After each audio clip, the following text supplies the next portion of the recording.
Thank you very much for staying with us. Time now for us to get into the news review, and I'll be introducing my guest shortly. But right before that, Endpoint Homeopathic Clinic helping us bring you this segment as always. And of course, here's what they're offering you if you're a man. Prostate screening for free. If you're a woman, well, fertility screening for free. Here's where you can locate Endpoint Homeopathic Clinic. Here in Accra, at Spintex opposite the Shell signboard. Kumasi, Kronomwa here behind the Angel Educational Complex. The Stakradi Anaji State Tema Community 22. Tichiman Hanswa and Siama in Zama. Their call lines 0244 867 068 or 0274 234 321. Endpoint Homeopathic Clinic. The end to chronic disease. But just the start of the news review, and guess who joins me? It's a Thursday morning, yes. The NDC's parliamentary candidate-elect for South Tone, Maxwell Lukuto, is our guest. Good morning, Max. Ben, how are you? I'm well. How about you? I'm doing good. It's been a long time. It's been just about a week or two, hasn't it? Yes, but it's been long. I miss you. Well, good to know. I miss you too.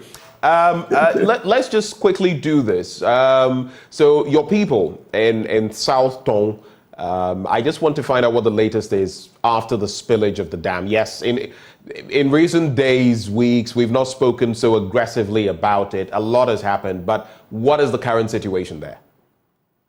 Yeah, so we are grateful to God that gradually and eventually the flood has receded. We are back to our normal state. We are only counting our cost as to the number of homes.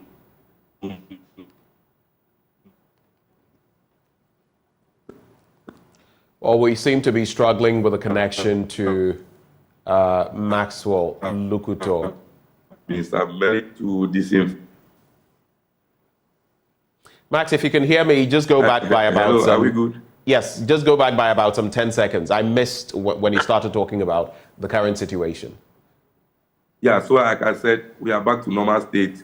The water has receded. The destroyed farms, we are still trying to reconstruct them.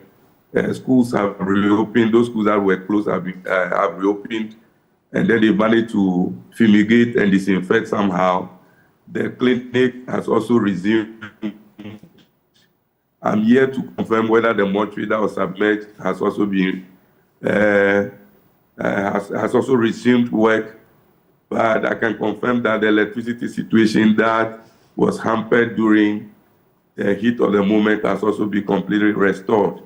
And so the power fluctuations that we experienced has not been has also been restored. The only thing is that those who have been badly affected with their farms produced are counting their costs. We are still trying to see the food items that have been given to us that we have sent to them. We are still receiving some few, and so we still go back to give them. And then we are working out the situations, and we hope that very soon we'll bounce back to our normal state and get things done properly. All right. Let's get into the papers now and find out what exactly they have to say. We'll start with the Daily Graphic, Maxwell. 3 tourist sites to receive facelift. Professor Abo advocates all-inclusive national development plan. Then we also have SHS Resolution Center resolves major complaints. But it's one of the issues we're looking at today because the CSSPS has still left some people outside the window of placement. Recommit to peacekeeping operations. UN urges member states. All of those stories are there. On the back page, Northern College of Science and Technology wins award in agriculture. No food crisis looming over Volta region despite floods. That's the story there. In fact, I'm going to start from there. Now, it has now been established that more than 6,000 hectares of cropped fields have been destroyed in the Volta region by the recent floods caused by the spillage from the Akosombo and Kpong dams. The crops wiped out included rice, 4,700 hectares, cassava, 2,500 hectares, tomato, 20 hectares, onion or shallots, 60.7 hectares, and pepper, 40 hectares. Put all of that together and you'd realize that, and these are staples. You're talking of rice, cassava, tomato, onion, shallots, pepper. All of these are things we use practically every day. The Volta Regional Director of Agriculture, William Jamepe, disclosed this at the just-ended 2023 Farmers' Day celebration in Ho last Friday. He revealed that more than 6,740 farmers had been displaced by the deluge, which claimed more than 50,000 tons of various crops. Out of the displaced farmers, Mr. Jamepe said 80% were male, and that notwithstanding, the Regional Director of Agriculture gave an assurance that there was no food crisis looming over the region. Is that what you know? Is that what you're seeing in your constituency, South Tong, Maxwell? Hello, Maxwell? Yeah, Ben. Did you get the question? Yes, I did. So the situations are like I kept saying, a lot of people have lost their farmlands during this flood. It's good he's giving us the statistics. And I don't have the benefit of other information that the Ministry of Agriculture has, for which reason they can say that there will be food crisis or otherwise. And so I'll refrain from insisting that there will be. But the situation on ground is that people have lost their livelihood. I don't know what the ministry has in stock in terms of plan to restore these people to where they were. This is livelihood. These people will have to sort out their kids going to secondary school. They would have to make sure that they live the Christmas very well. They have to be assured that they can do other things that they would have normally done with this situation not jeopardized by the floods. And so, yes, generally, they may say that because of the figures and the data and science they have, it may not affect the national situation of food crisis. But I think that we should also be looking at the individuals who have been affected, so we think about what we can do to restore their personal situations to what it should have been.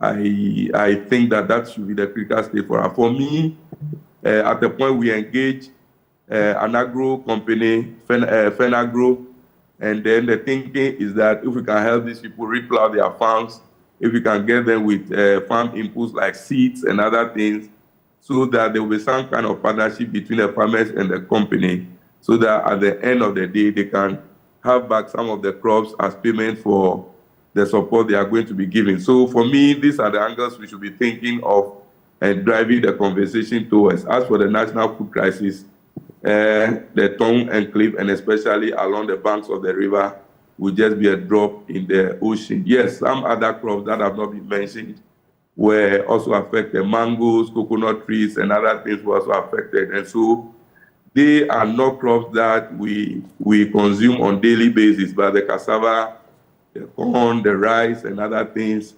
even the rice itself, even though it's becoming a staple food in our community, we concentrate more on the rice, the maize, and then the cassava. And so, yes, it may not affect us in totality, but we may have to be thinking along this line of restoring the individual farmers who have been badly affected. Let's look at some other stories. Northern College of Science and Technology wins award in agriculture, and the Northern College of Science and Technology was adjudged the best educational institution in agriculture at the 39th Annual Farmers' Day celebration in Yendi in the Northern region. For its prize, the school received a certificate, farm inputs, and safety gear, among other items. I'm also focusing on this story because yesterday in a conversation I had, it came up, and I made mention of the fact that, look, in terms of food self-sufficiency, if you look at where we find ourselves, importing so much into this country, the way forward may not be an abrupt, hey, we're not importing all of this anymore, because then how do you fill the gap? Last Friday, I broke it down for everybody in terms of what we produce in terms of poultry, for example, what we produce in terms of different food crops like rice. It's a drop in a bucket. If you look at Nigeria, how long it's taken them even to get halfway through what they would have wanted to do when it comes to rice production, then you see how far we really have to go. But then again, you look at something like the schools. Back when I was in school, there was a lot of farming going on. We were growing yam, maize, among so many things. We were basically taking care of a chunk of what we ate, we consumed ourselves, even having enough at some point to sell. If we could replicate that in all our boarding institutions or senior high schools, maybe even adding the colleges of education or something of the sort, I feel it would really add to our food self-sufficiency in the country, especially on what has happened, on the back of what has happened in Akosombo. And again, I feel it would actually outdo planting for food and jobs, because planting for food and jobs has not yielded the results we would have wanted. But what is your thinking about that? Because I know you also went through the system where you were weeding and you were, I'm sure, I don't know whether your school had a school farm, but mine did, Bishop Herman. And we remember the days of disco weeding. What do you think about that? Yeah, so yes, Bishop Herman, I was also in Bishop Herman for my sixth form. I was in school for my... Bobu. Yes. Maybe I'm not senior Bobu. Oh, yes, you are. Yeah, so Gasco had a school farm, and then I remember every long vacation break, they would always give us a pork show, and then we always get a pig from the school farm where it would be killed, and then the meat used to prepare a sumptuous meal for us. So Gasco is still doing well. They still have the school farm, but not to the scale we expect it to be. And the number of agri students we have are also not much. Then it wasn't only the agri students who were going to the farm, it was all the school. And so I must congratulate this Knowledge School of Technology and Science for a good job done. This is what our schools should be living. For instance, the University of Science and Technology that I attended, we have a lot of project works that are lying on the shelves that have not been practicalized. I think that there's always a lacuna between industry and these schools of technology and science, so that those projects that we have written and we should be practicalized. I remember my school, School, has recently won an Energy Commission award, where the students, I was with them, they have designed an equipment that they can attach to a tractor. It will plow, it will spray weedicides, and even seeds. There are 5 different things that this equipment would be doing.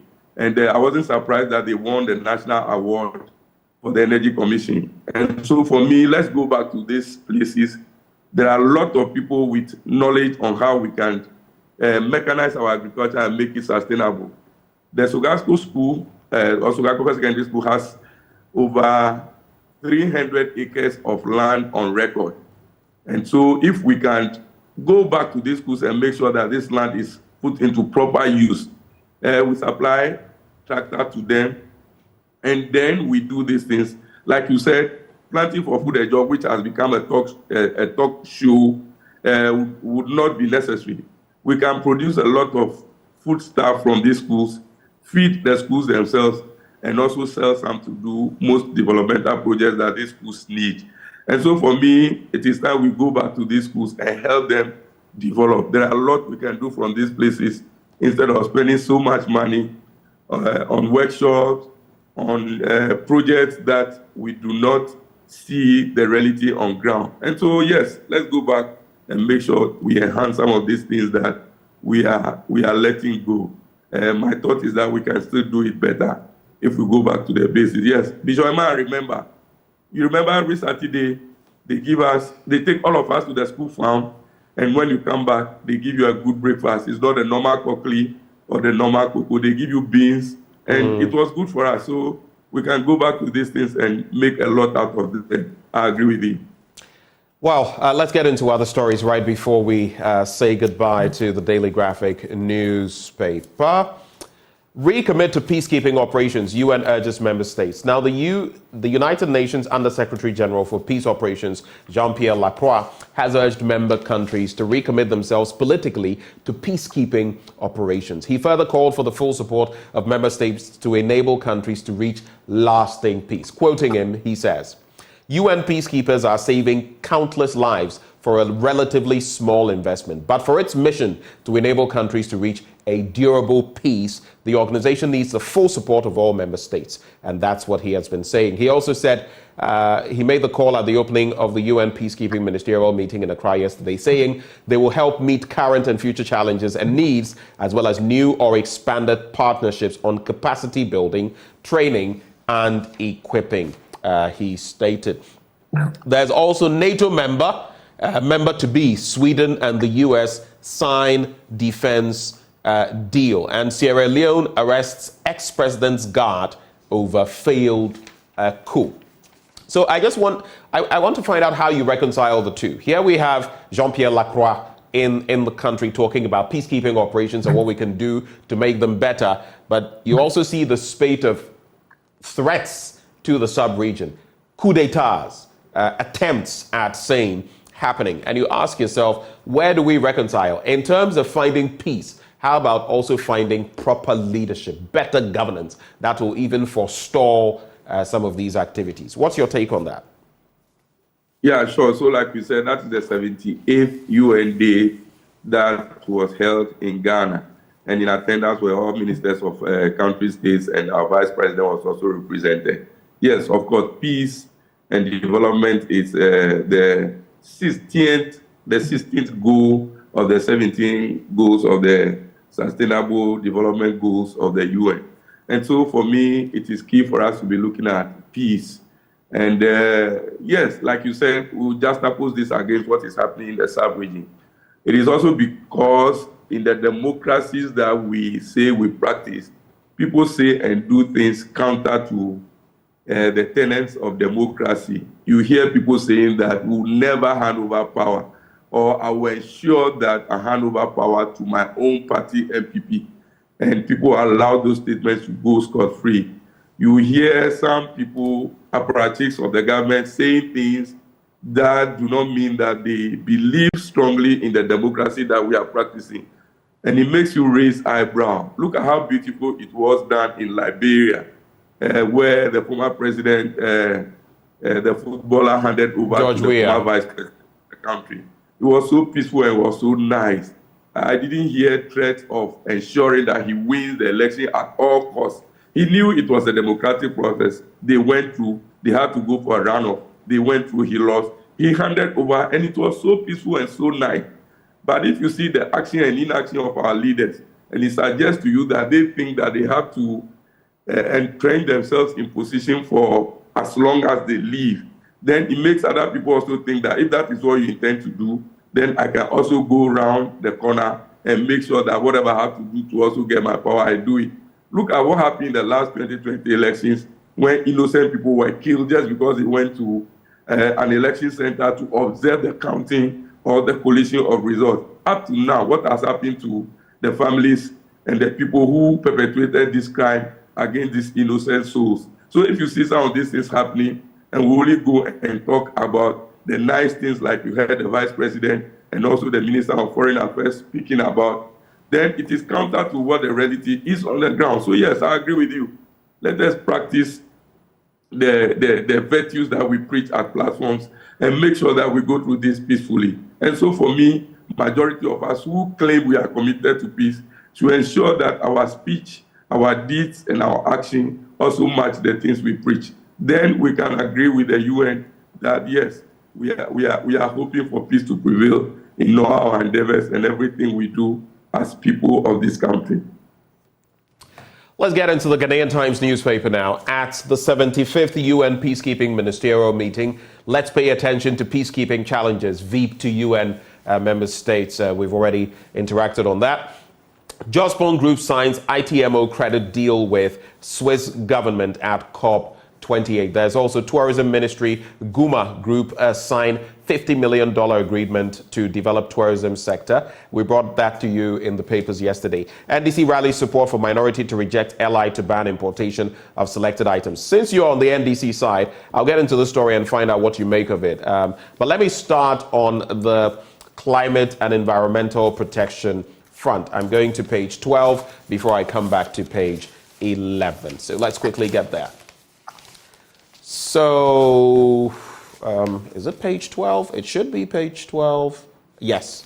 So, in a landmark event attended by a delegation from Ghana led by the president, by the way, 600 plus of us went there. I'll be getting into some of those issues tomorrow. But in a landmark event attended by a delegation from Ghana led by the president, Nana Addo Dankwa Akufo-Addo, the Swiss government has signed an authorization document conferring the internationally transferred mitigation outcome, that is ITMO credit, on the integrated waste recycling and compost facilities of the Jospon Group of companies. The signing ceremony took place on the sidelines during the ongoing COP28 in Dubai, symbolizing the country's or the company's unwavering commitment to global sustainability objectives. And that's the story there. 91 Agenda 111 projects ongoing nationwide. That's according to Dr. Insia Asari. Okay.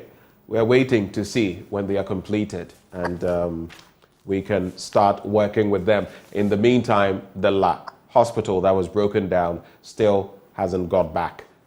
It hasn't found its feet again. Recently, we were talking about the fact that we would get it back on course after how many years? For the sake of the people in those areas and beyond. Let's get it done, shall we? Then I'll do this story. NDC rallies support for minority to reject LI to ban importation of selected items. Now, the NDC yesterday called on Ghanaians in the media to support the minority in parliament to stop the government's proposed law to ban the importation of selected food and non-food items into the country. Some of the proposed restricted items are rice, poultry, fruit juice, noodles, intestines, soap, iron, and steel. It said the proposed law, if passed, could give discretionary powers to the Minister of Trade and Industry, Mr. Kwabena Tahiru Hammond. And it goes on and on. Today, we'll have a conversation with the ranking member of the Trade and Industry Committee of Parliament. What do you make of these stories, though? Yeah, sure. So, like we said, and NDC insisted, some of us are primarily not against the ban on the importation of some of these goods. But the question is that, are we sure we are sustainable, self-sustainable in the production of these items within the country? What are we doing as a way of ensuring and then supporting the individuals who are into these goods to make sure that we have the figures and the numbers that we need to feed ourselves? The other thing we are complaining about is that the kind of power they intend to give to the minister and its committee will be too much, and it will birth serious corruption within the Ministry of Trade and Industry, where individuals will have to seek the clearance from a particular person or a group of people. In our language, they say,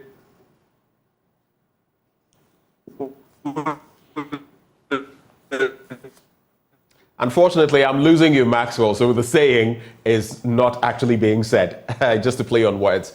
Maxwell, if you can hear me, just let me know. Can you hear me, Maxwell? Yes. Okay, yes. So we yes, we missed the saying, so just go back to the saying.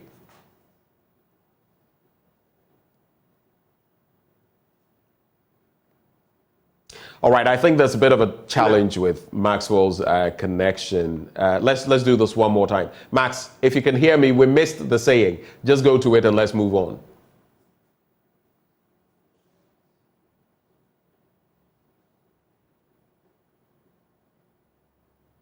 Hello, Maxwell?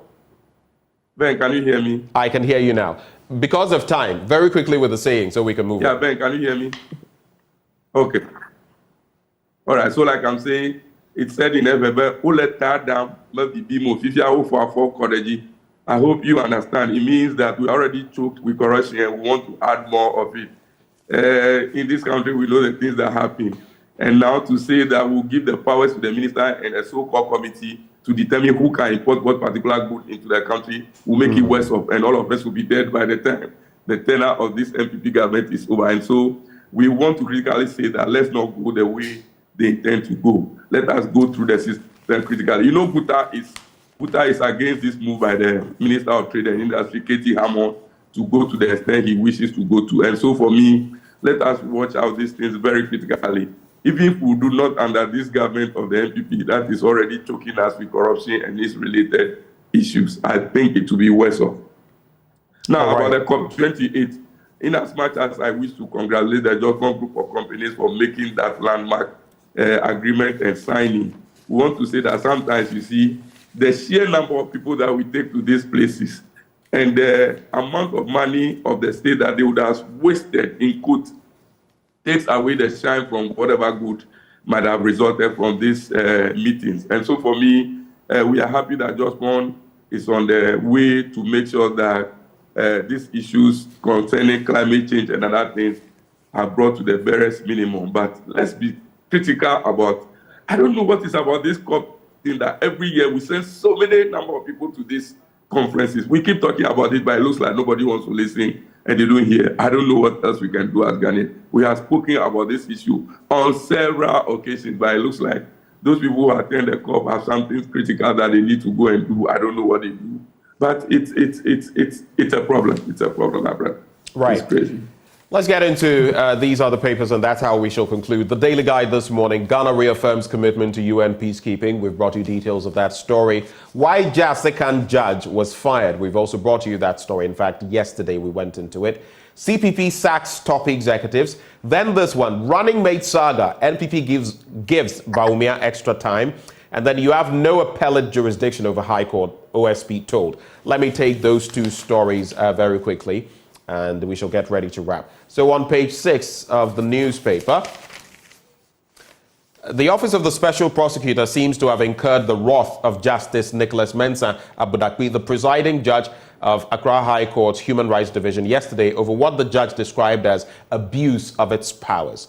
Justice Abudakwi also described as scandalous depositions made by the OSP in its affidavit in answer to a human rights action filed by former Secretary to the dissolved Interministerial Committee on Illegal Mining, Charles Cromwell Bissu. Now, the court said the OSP is, quote, abusing its power and putting up a posture that suggests that it has appellate jurisdiction over the High Court. The other issue I want to state is, quoting him, you have in your paragraphs 21, 22, and 23 of your affidavits in answer, which you are claiming is misleading the court to injunct a non-existent warrant. Justice Abudakwi said, with regard to the OSP's paragraph 22, you went on to make certain depositions. Are you saying the court doesn't have its own mind? Why are you saying all these things? So that's the back and forth there as far as this High Court judge is concerned, and whatever appellate jurisdiction the OSP may have over the High Court. Then on page 3, the NPP has given its flag bearer, Dr. Mahamudu Bawumia, additional time to select his running mate for the 2024 elections. This follows Dr. Bawumia's request to the party's National Council, which has the power to make exceptions to the party's rule. The party's constitution requires the vice presidential candidate to be chosen 1 year before elections. However, considering Dr. Bawumia's election as flag bearer, the party leadership has waived this requirement. The extension of time for Dr. Bawumia means the party has suspended the constitutional provision to allow for further consultation. And on the front page of the Business Finder, seek debt cancellation from external creditors. That's the IFS in terms of where we find our economy. But these are the stories. Do you want to react to Dr. Bawumia and his running mate quickly? Speak about the OSP. Yes, these are early stages of the OSP, even though it's been there for some few number of years. The first one left and the second one is also struggling to find his feet. Listening to a lot of lawyers, they think that it's always a back and forth issue. And so if he has to be going to the courts to make sure that he defends himself, why not? Yes, of course, he needs to be giving us update as the public. We also have a mind of our own. Law, legality, yes, I'm not a lawyer. I will not be able to speak too well about what it's supposed to be. But I'm sure that it's an enhanced common sense. And so some of the things that we see as Ghanaians and then we have an outcry, it's all in the bid to ensure that we kept corruption to the barest minimum. So we would encourage Kisi Ajaben to ensure that he doesn't give up as easily as the first person did, Alamisi. Amidu. Yes, Amidu. And we'll pray and hope that Ghanaians will give him the necessary support to be able to push through. Like he said earlier, if you want to fight corruption, corruption itself will fight you. And so it should be ready to be fought by the issues of corruption. But I wish him well. About Bawumia, as for MPP... 30 seconds on Bawumia. 30 seconds. We have to go. The Vice President Bawumia, as for the MPP and waiving of their constitutional distance, it's always been there. Even for himself, we have known that he was not qualified at the time he was appointed to become the Vice President of Nanado. But it has to be done for him to become the Vice President. And for himself, now that they're serving the 1 year mandate is eluding him, they want to waive off that constitutional mandate as well.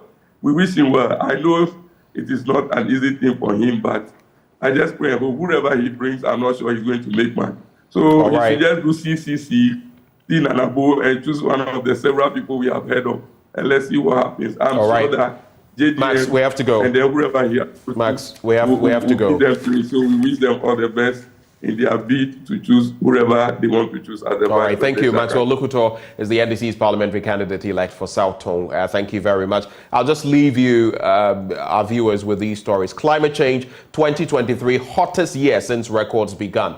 If you've been feeling the heat, well, this explains it. And look at what we're doing to our environment when things are getting worse. What country will we bequeath to the generations to come? Peru court orders release of ex-president Fujimori, and bus plunges into ravine, killing 16 in the Philippines. And it's so sad. Our hearts go out to all the Filipinos, because guess what? In recent days, there was that Catholic mass with 4 people shot, and now we have this incident. God help the people of the Philippines. I'll just wrap with this. Congratulations to Professor Ivan Adai Mensah. Yesterday, you launched your autobiography, My Life, a Historical Narrative, at the Ghana Academy of Arts and Sciences. Unfortunately, I couldn't make it, but I'll do my best and I'll grab a copy of the book. Prof, we salute you. And thank you for actually finally putting pen to paper about your life. That's how we cap off the news review. This segment brought to you by Endpoint Homeopathic Clinic. They're offering free prostate screening if you're a man, free fertility screening if you're a woman. Just reach out to them at any of their branches. In Accra at Spintex opposite the Shell signboard, Kumasi Krono Abuehia behind the Angel Educational Complex, Takrady Anaji State, Tema Community 22, Techiman Hanso and Esiama and some other. Call lines 0244 867 068 or 0274 234 321. Endpoint Homeopathic Clinic, the end to chronic disease. And for a certain Chelsea, the Blues, what song will I sing for them? Da-da-na. Anyway, we gave them a spanking yesterday, Manchester United, and we are on course. Sports is up next.